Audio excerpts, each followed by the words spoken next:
আজকে শুক্রবার ছুটির দিন আর হচ্ছে সেই সাথে প্রচুর গরম। এই জন্য আজকে ছিল একদম সিম্পল ডাল ভাতের আয়োজন। তো আমি হচ্ছে করলা ভাজি করব।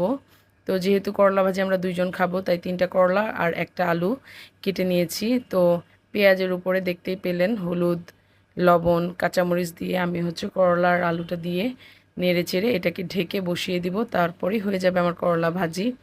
তো করলা ভাজিটা আসলে বাচ্চারা খেতে চায় না, আর এই গরমে করলা ভাজিটা খেলে স্বাস্থ্যের জন্য খুবই ভালো।